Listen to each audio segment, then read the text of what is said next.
Good afternoon, you ruddy lovely people, and welcome along to your Tottenham versus Man United combined 11 on the channel. If you don't know what a combined 11 is, it is what it says on the tin, really. Tottenham team, Man United team, combined.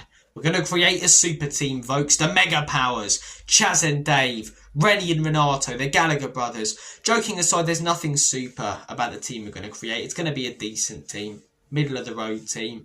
Both teams have some good players. Both teams have some bad players. Neither team really has any horrific players or great players at the moment, in my opinion. You know what? There's nothing wrong with that. Both teams were disastrous last season. Entertaining for the neutrals to watch, but both sets of fans, painful. We're not going to be competing for league titles this season, but we're also not going to be in relegation battle. I'm sick and tired in all facets of life of people having to go at things that are middle of the road. 6 or 7 out of 10. 6 or 7 out of 10 is very good. For example, if I'm going to the cinema to watch a film that's rated 10 out of 10, being the nitpicky so-and-so that I am, I'm going to be looking for things to disappoint me, and I'll very likely come out of that film being like, well, it wasn't 10 out of 10. And a little bit disappointed because the expectations were so high. If I go in to watch a film that's rated 2 or 3 out of 10, then I'll be coming out of the cinema going, wasn't that great, but I didn't expect it to be that great. If I'm going into the cinema to watch a film that's 6 or 7 out of 10, I'm thinking, this is going to be quite fun, it's going to be alright, nothing more, nothing less. And I'll come out, and 9 times out of 10, I'll be saying, yeah, that was alright, that was quite good. I had a good time watching that. It's the same with food in restaurants. If you order something worth like 25, 30 quid, like a big, massive T-bone steak or something, then you're going to finish it and you're going to be subconsciously thinking of little things to criticise where your money wasn't, worth it, really. Whereas if you order something decent for about 15 quid in most restaurants, you're going to come away from it thinking, yeah, it wasn't anything special. It wasn't the greatest meal I ever had. But it was good, and I expected it to be good. It was nice. I expected it to be nice. It was fun. I expected it to be fun. And it was middle of the road, and I expected it to be middle of the road. I have gone off on a complete and utter tangent. So let's get back on track, and let's start this combined 11. Let's get cracking with this knacking. In goal, I have gone with Vicario. Layman's Manchester United fans currently think he's the next coming of Jesus because he can actually claim a ball. And that's due to the fact that their previous keeper, Onana, had complete and utter butterfingers. Slip and slide in his hands. It really was. I don't know how many diddy parties he attended because it's like he had all kinds of baby oil on his hands. He just could not claim or catch a ball. And Vicario isn't the best at doing that. But what Vicario is a great shot stopper. In our last 3 or 4 games, he's been fantastic. Layman's has only had 3 or 4 games for Manchester United. Yeah, Vicario's got his weaknesses, but I do think he's overall a better keeper. I think Layman's is kind of a Nottingham Forest level keeper, a mid-table, level keeper. He's decent, like we were saying a minute ago. Middle of the road, he's good, but I do think Vicario is that little bit better. He's got that little bit more class. Yeah, got a couple of weaknesses, but I think how good he is at his strengths make up for that. So I have gone with Vicario in goal. I can already hear the Man United fans. Biased Spurs fan, man. What's going on? What's going on? When I do my Manc accent, I often now come out as Tom Aspinall. He sounds like such a non-playable character in like an open world game. These ghouls are encroaching on our lands. And I'll tell you something now, right? I'll tell thee something. That's gone a bit Yorkshire. I'll tell you something now. I'm not going to stand for it, right? I'm not going to stand for it. But yeah, Vicario in goal. Centre-back partnership. Man United fans are going to love me even more. Romero and Mickey van der Ven. I just think both are better players than De Ligt and Maguire and Jura. I think Jura's got a lot of potential. I think Maguire will occasionally pop up with a great goal from a set piece. He's quite good in the air, but he's made a lot of mistakes in his time at Manchester United. I think De Ligt has been really good so far this season, but does he get in over Mickey van der Ven for me? No. Mickey van der Ven possesses qualities that no other centre-back in the world does. Is that me saying he's the best centre-back in the world? No. I'd love him to be, but he's not. But he can do things that no one else can. And I think he's been pretty consistent since joining Spurs. He had like 1 or 2 bad games that I can remember. One against Chelsea and one against Newcastle a couple seasons back where we lost 4-0. But I think Van der Ven gets in. And then I'm looking at Romero versus De Ligt. Yeah, De Ligt's good. But Romero, yeah, he's got those little injury problems. But when he does play, he's fantastic. I think his passing is a lot better than De Ligt. I think blocking, they're very similar. Tackles, Romero's better. When I look at what he's done internationally as well for Argentina World Cup, winning, I nearly said captain, that was Lloris. I was so used to defending Lloris in debates before where I'd just go, World Cup winning captain, like Partridge says, I'm not driving a mini metro, I'm not driving a mini metro, I'm not driving a mini metro.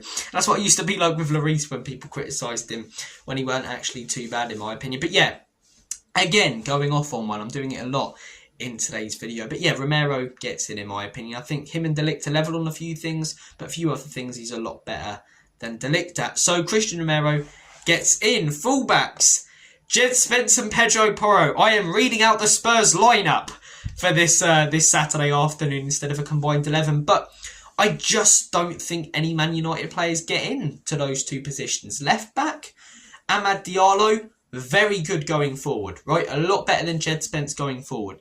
Defensively, pretty shocking so far this season. Spence, okay going forward. Defensively, great.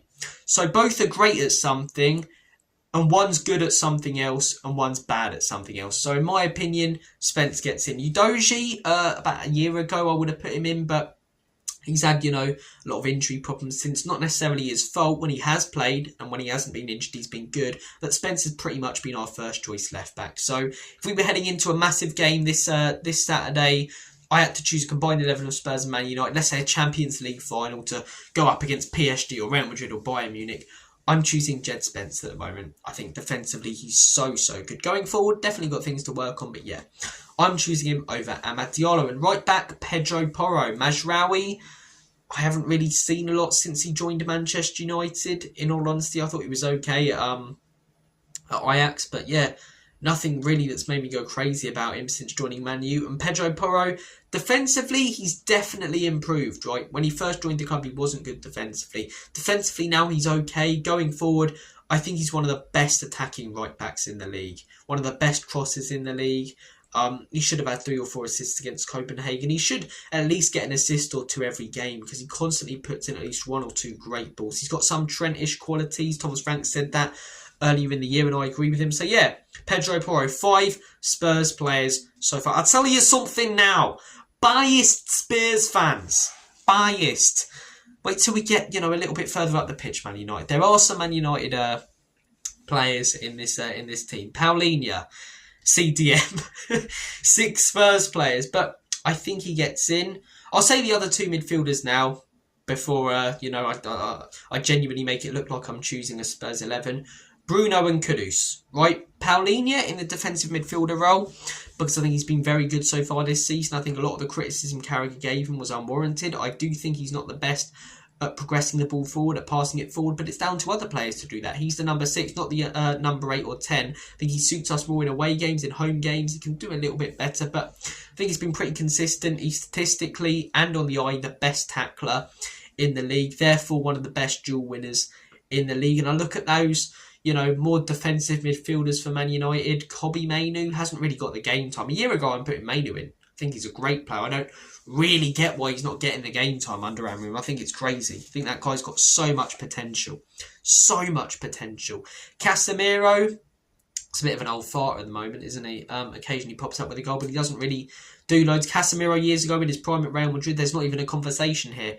But there is a conversation, and a conversation that he loses in right now, in my opinion. And, Ugarte, see nothing really from him to impress me. Bruno Fernandes has to go in, though. I think he's better in the 10 than he is in the centre, midfield role. But I've put Kudus in the 10 because of the choices I've made in the front 3. I'll get onto that in a second. But Bruno has to go in my opinion. Fantastic footballer. You hate him if you're playing against him. You love him if he plays for you. He's one of those. But, yeah, countless times last season, Man United, we're in a pile of pygmy hippo feces, and he managed to drag them out of it with a great free kick. Just goals and assists from literally nothing. That's why he's such an asset to have, Bruno Fernandes, because it doesn't matter how the team are playing in a game.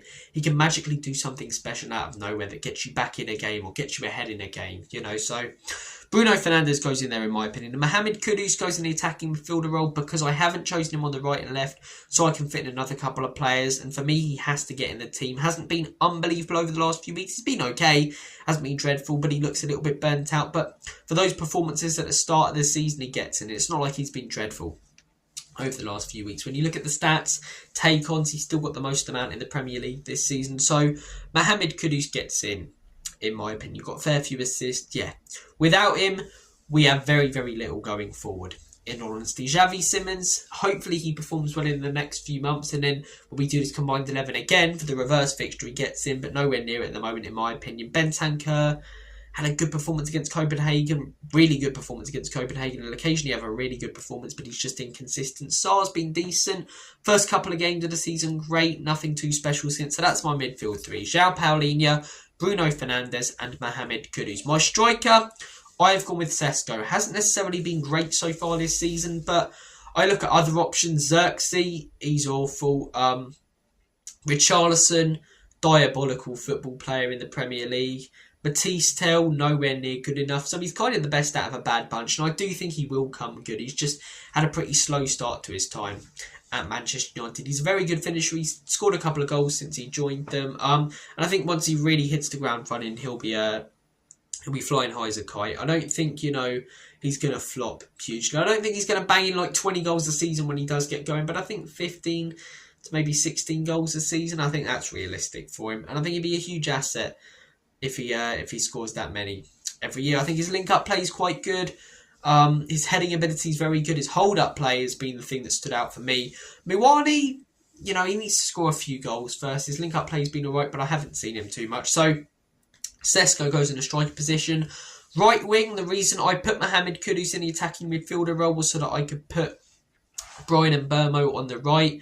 I can't leave either of these two out. Kudus has been fantastic, and Mbeumo been one of the most exciting players to watch so far this season. Man, you have got some good players. They've got, especially in forward areas, they've got some very exciting attacking talent. And I really like this guy at Brentford. Why I was gutted when we missed out on him, because I think he would have worked so well under Thomas Frank. But what I really like about Mbeumo is how he sort of changed his role over the years. At first at Brentford for the first few years there, he was just an out-and-out winger. Then he played more as an inside forward, and now he's sort of playing as a number 10 in Ruben Amorim's 3-4-2-1. So yeah, he's versatile, great finisher of the ball. He constantly cuts in, has a shot, it goes into the bottom corner of the opposite side. But there's nothing there the keeper can really do to prevent it, or the defenders. It's a bit like Saka. He's one of those players, you know what he's going to do. He's going to cut in on his left foot on that right hand side and smash it into the far corner. But it's very, very hard to prevent, because if you do go that way and he goes the other way, he's in on goal. So yeah, Mohamed Kudus, I already put him in the 10 role, but yeah, Bryan Mbeumo on the right, in my opinion. Really enjoyed watching him for Man United this season. He's got pace, he's got flair, he's very, very clinical. You look at how clinical Brentford were last season. I think they had the second highest or highest shot conversion rate. Vissa was a big part of that, but so was Mbeumo. So yeah, he goes in. And left wing, or sort of, second number 10, inside forward, whatever. Third attacking player, Matheus Cunha. I think he gets in over the other players we have on the wing, 100%. Maybe if Kulusevski's fit for the reverse fixture, we can have a conversation about getting him into the front line, but I do think it's a Man United front line. See, Man U fans, I didn't tell you it wasn't all Spurs. Pretty much an all Spurs defence, a Spurs dominated midfield, and then all Man U attack. And that kind of shows how this game's going to go, in my opinion. Spurs lack very little going forward. Man U have a lot going forward, but the defence is quite unstable. So I can definitely see it being a close, tight game. Maybe a 1-1, something like that. If a team does win it, I think it'll be 1-0. So, yeah, I think it's going to be an interesting game this Saturday. But I couldn't leave out Cunha. He's been so, so good. His ball control for an attacking player is better than most I've seen this season. Most. He keeps the ball so close to his feet, uses both of his feet. I said about Mbeumo being versatile. This guy's even more versatile. Could play in the striker role, number 10, inside forward, left wing, right wing. He was fantastic at Wolves. It was a matter of time before a bigger club snapped him up. Man United have got him, and he's lived up to the hype. He's been unlucky to not score more goals than he actually has. Countless games against big teams he stepped up. That's another big thing. It's not like, him and Mbeumo are just doing it against the teams lower in the table. They've stepped up against your Liverpools. They've played well against these kind of teams. I think Man U were very, very unlucky not to beat Arsenal on the opening day, and I think Cunha was tearing them to shreds in that game. That Arsenal backline has been so solid, and yes, they got the clean sheet, but Cunha was ripping them a new one. So that is my team. Vicario in goal, Romero and Van der Ven as my centre-back partnership, Spence and Porro as my fullbacks, Paulinho, Bruno and Mohamed Kudus as my midfield three, and a front three of Sesko, Cunha and Mbeumo. Thank you guys for watching. I'm going to make like a banana and split. Take care of yourselves, and as always and forever, come on, you Spurs.